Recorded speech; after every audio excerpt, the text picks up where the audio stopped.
ఈ వీడియోలో మనము గ్రాఫికల్ మెథడ్ని యూజ్ చేసి పెయిర్ ఆఫ్ లీనియర్ ఈక్వేషన్స్ని ఎలా సాల్వ్ చేయాలో నేర్చుకోబోతున్నాం.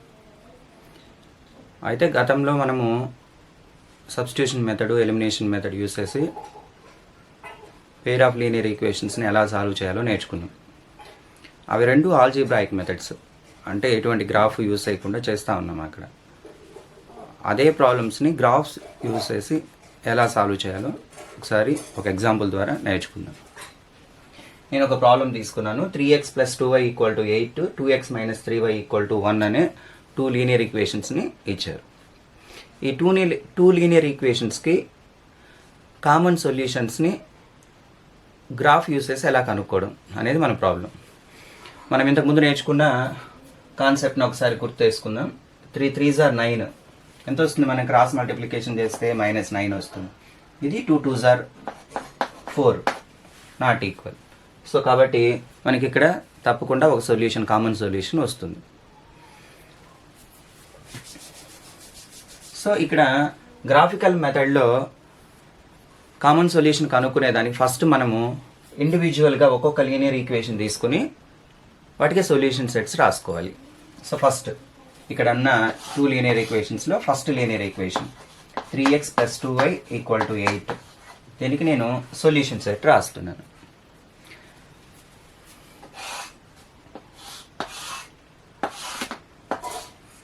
x, y, so ordered pair లాగా గ్రాఫ్లో మనం పాయింట్స్ని ఆర్డర్డ్ పెయిర్స్తో డినోట్ చేస్తాం కాబట్టి మనం ఇక్కడ ఒక ఆర్డర్డ్ పెయిర్ లాగా తీసుకోవాలి. అయితే ఇక్కడ ఎన్ని ఆర్డర్డ్ పెయిర్స్ తీసుకోవాలి, ఈ లీనియర్ ఈక్వేషన్ సంబంధించిన ఎన్ని సొల్యూషన్స్ కావాలి అంటే, మనం ఇంతకుముందే చెప్పుకున్నాం ఇది లీనియర్ ఈక్వేషను, గ్రాఫ్లో ఇది స్ట్రైట్ లైన్ని రీప్రజెంట్ చేస్తుంది అని. స్ట్రైట్ లైన్ డ్రా చేయడానికి మనకి అట్లీస్ట్ 2 పాయింట్స్ కావాలి. కాబట్టి మనం ఒక 2 డిఫరెంట్ పాయింట్స్ కనుక తీసుకుంటే వాటిని గ్రాఫ్లో రీప్రజెంట్ చేసి మనం ఈ లైన్ని ఐడెంటిఫై చేయొచ్చు. సరే, దీనికి 2 సొల్యూషన్స్ ఇప్పుడు కనుక్కుంటాం. చూడండి, ఇలా కనుక్కునేటప్పుడు నేను ఇప్పుడు చెప్పే హింట్స్ని మీరు కనుక జాగ్రత్తగా కనుక ఫాలో అయితే ఇలాంటి ఏ ప్రాబ్లం ఇచ్చినా మీరు చాలా ఈజీగా సాల్వ్ చేయొచ్చు. ఆ హింట్ ఏంటో చూడండి. 3x + 2y = మనకి ఇక్కడ ఈ ప్రాబ్లంలో 8 ఇచ్చారు. ఒకవేళ ఎప్పుడైనా మనకు 6 కనుక ఉంటే, అంటే 3 టేబుల్లో 2 టేబుల్లో వచ్చే నంబరు, అంటే 3కి 2కి కామన్గా ఉండే మల్టిపుల్ ఇక్కడ ఏదైనా ఉంటే 6 కానీ 12 కానీ అలాంటిది ఏదైనా ఉంటే మీరు చాలా సింపుల్గా ఇలా వేసేసేయండి, సరిపోతుంది. 3 టేబుల్లో 6 ఎప్పుడు వస్తుంది? 3 2s are కాబట్టి ఇక్కడ 0 తీసుకోవచ్చు. 6 + 0 6 అయిపోతుంది కాబట్టి. నెక్స్ట్ 2 టేబుల్లో 6 ఎప్పుడు వస్తుంది? 2 3s are y కదా ఇది, కాబట్టి y దగ్గర రాస్తున్నాను. 2 3s are 6 కాబట్టి ఇది 0 అవుతుంది. సో మనకి ఇక్కడ వచ్చేటటువంటి పాయింట్స్ ఏవి? 2, 0, 0, 3. ఇలా చాలా ఈజీగా సాల్వ్ చేయొచ్చు. ఎలాంటప్పుడు మనకు x కోఎఫిషియంట్, y కోఎఫిషియంట్కి రెండిటికి కలిపి కామన్ మల్టిపుల్ కనుక ఇక్కడ ఉంటే మనము 2 సొల్యూషన్స్ని చాలా ఈజీగా కనుక్కునేయచ్చు. కానీ ఇక్కడ మనకున్నటువంటి ప్రాబ్లంలో ఏముంది? 8 ఉంది. అంటే 3కి 2కి కామన్ మల్టిపుల్ అయితే 8 కాదు, కానీ 2కి 8 కామన్ మల్టిపుల్ కాబట్టి మనకు ఒక పాయింట్ చాలా ఈజీగా వస్తుంది. ఒక పాయింట్ చాలా ఈజీగా వస్తుంది. ఏంటది? చూడండి, 2 4s are 8. సో y 4 అయినప్పుడు x 0 అయిపోతుంది. మీరు ఇలా కూడా చూడొచ్చు. 2 4s are 8 కాబట్టి దీన్ని క్లోజ్ చేసాం కాబట్టి 0 పెట్టుకోవచ్చు. సో మనకు ఒక పాయింట్ వచ్చేసింది. ఇప్పుడు ఇంకొక పాయింట్, ఇంకొక ఆర్డర్డ్ పేరు రావాలి. అలాంటప్పుడు మీకు ఈజీగా నేను ఒక మెథడ్ సజెస్ట్ చేస్తున్నాను, ఒకటి జాగ్రత్తగా చూడండి. ఇక్కడ స్మాలర్ నంబరే ఈ పక్క ఉంచండి. అంటే 2 ఇక్కడ ఉంది కాబట్టి y టర్మ్ని ఇక్కడ ఉంచేసాము, x టర్మ్ నా వైపు తీసుకెళ్ళిపోండి. ఇలా రాసుకోండి. రాసుకున్న తర్వాత 3 టేబుల్లో 3 1s are 3, 3 2s are 6. కావాలంటే ఇంకా కూడా రాసుకోండి. 3 1s are 3, ఇక్కడ మైనస్ ఉంది కాబట్టి మైనస్ పెట్టుకుంటా వచ్చు. 8లో 3 సబ్ట్రాక్ట్ చేస్తే 5 వచ్చింది. 8లో 6 సబ్ట్రాక్ట్ చేస్తే 2 వచ్చింది. ఇప్పుడు చూడండి, 2 టేబుల్లో 2 వస్తుందా రాదా? వస్తుంది. కానీ 2 టేబుల్లో 5 వస్తుందా? రాదు. కాబట్టి ఇది మనకి యూజ్ అవ్వదు. 2 టేబుల్లో 2 ఎప్పుడు వస్తుంది? 2 1s are 2 1s are 2 1s are కాబట్టి y ఎంత అంటే 1. సో ఇక్కడ మనకు xకి నేరుగా చూడండి, 3 టేబుల్లో 6 ఎప్పుడు వస్తుంది? 2s are కాబట్టి మనం 2 1 అని రాసేస్తే సరిపోతుంది. సో మనకి ఇక్కడ వచ్చిన 2 పాయింట్స్ అవే వచ్చాయి చూడండి. 0 4 వచ్చింది, 0, 4. వైకి చూడండి 2 1, 2, 1. ఇలా ఫస్ట్ లీనియర్ ఈక్వేషన్కి సంబంధించినటువంటి సొల్యూషన్స్ 2 సొల్యూషన్స్ తీసుకున్నాం. సెకండ్ లీనియర్ ఈక్వేషన్ తీసుకున్నాం చూడండి. 2x minus 3y is equal to 1.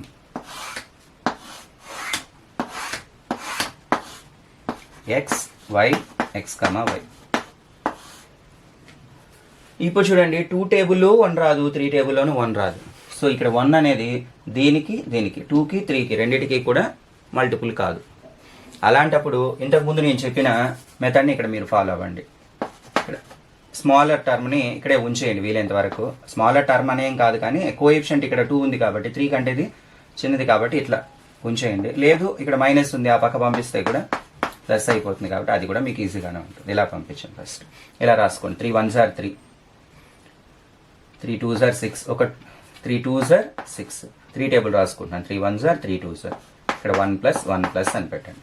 ఇప్పుడు యాడ్ చేస్తే ఎంత వచ్చింది? 4 వచ్చింది. ఇక్కడ 7 వచ్చింది. 2 టేబుల్లో 4 వస్తుంది కదా, సో కాబట్టి ఇది యూజ్ అవుతుంది కానీ ఇది యూజ్ కాదు. కాబట్టి ఇంకోటి రాసుకుందాం, మనకు 2 రావాలి కాబట్టి.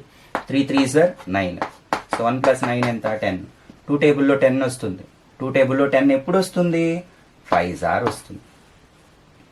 ఇప్పుడు వైకి నేరుగా చూడండి. 10 వచ్చినప్పుడు 9 వచ్చింది. ఎంత? 3 టేబుల్లో 9 ఎప్పుడు వస్తుంది? 3s are. సో 5, 3. మళ్ళీ నెక్స్ట్ ఇది అయిపోయింది. ఇది మనకు యూజ్ అవుద్దని ముందే చెప్పుకున్నాం. సరే 2 టేబుల్లో 4 ఎప్పుడు వస్తుంది? 2s are. x2 కాబట్టి 2 2s are 4 కాబట్టి x ప్లేస్లో 2 రాసాను. ఇప్పుడు వైకి చూడండి. 3 టేబుల్లో 3 ఎప్పుడు వస్తుంది? 1s are. సో 2 1. ఇలా 2 కామన్ సొల్యూషన్స్ దీనికి కూడా రాసుకున్నాం. మనం ఇప్పుడు సొల్యూషన్ టేబుల్స్ రెడీ చేసుకున్నాము. నెక్స్ట్ మనం గ్రాఫ్లో దీన్ని ఇంకా రీప్రజెంట్ చేసి కామన్ సొల్యూషన్ని కనుక్కుంటాం. అయితే మనం ఈ ప్రాబ్లం చేసేటప్పుడు ఈ రెండిటికి ఉండేటటువంటి కామన్ సొల్యూషన్స్ మనకు కావాల్సినటువంటి ఆన్సర్స్ అని చెప్పి గ్రాఫ్ షీట్లో రాయాల్సి ఉంటుంది. లైన్స్ ఉన్నాయి వైపు, అక్కడ మనం రాయాల్సినటువంటి పాయింట్ కూడా ఇక్కడ రాస్తున్నాను చూడండి. ద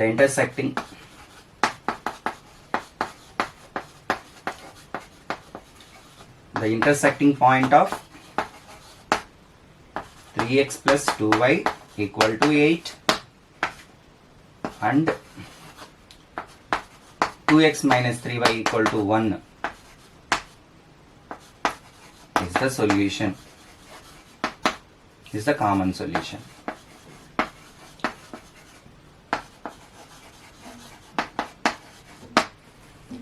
and రాసి నెక్స్ట్ మనము గ్రాఫ్ డ్రా చేసుకుని గ్రాఫ్లో ఈ పాయింట్స్ని ఐడెంటిఫై చేస్తాము. ఐడెంటిఫై చేసి స్ట్రైట్ లైన్స్ డ్రా చేసి ఇంటర్సెక్టింగ్ పాయింట్ కనుక్కుంటాం. ఇప్పుడు నేను మీకు చేసి చూపిస్తున్నాను, జాగ్రత్తగా గమనించండి. ఇక్కడ చూడండి, నేను గ్రాఫ్ తీసుకున్నాను. అయితే ఎక్స్ యాక్సిస్ పైన 1 1 యూనిట్ తీసుకుంటూ వెళ్ళాను. వై యాక్సిస్ మీద కూడా చూడండి 1 2 3 4 ఉంది చూడండి. -1 -2 1 1లే ఉన్నాయి. సో కాబట్టి మీరు స్కేల్ అని రాయండి.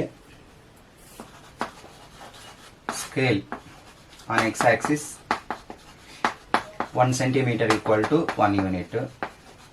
Similarly on y axis 1 centimeter equal to 1 unit. ఇలాగే తీసుకున్నాను. సో ఇక్కడ ఉన్నటువంటి పాయింట్స్ని ఇక్కడ రీప్రజెంట్ చేస్తున్నాను. 0 4 0 4 2 1 2 1. స్కేల్ యూజ్ చేసి ఈ 2 పాయింట్స్ని మనం జాయిన్ చేస్తాం. లైన్ పేరు ఏంటి? 3x plus 2y is equal to 8. Next second line 5 3 5 3. Next అదే విధంగా 2 1 2 1 ఇక్కడే వచ్చి. సో ఈ రెండింటిని మనం జాయిన్ చేసామంటే 2x minus 3y is equal to 1 ఈ లైన్. సో ఈ రెండు ఎక్కడ ఇంటర్సెక్ట్ చేసుకున్నాయి చూడండి, 2 దగ్గర 2 1 దగ్గర ఇంటర్సెక్ట్ చేసుకున్నాయి. సో కాబట్టి common solution. So x comma y మనకి ఏమొచ్చింది common solutions, x value 2 y value 1 వచ్చింది. ఇలా మనం కామన్ సొల్యూషన్ని గ్రాఫ్ యూస్ చేసి చాలా ఈజీగా కనుక్కోవచ్చు.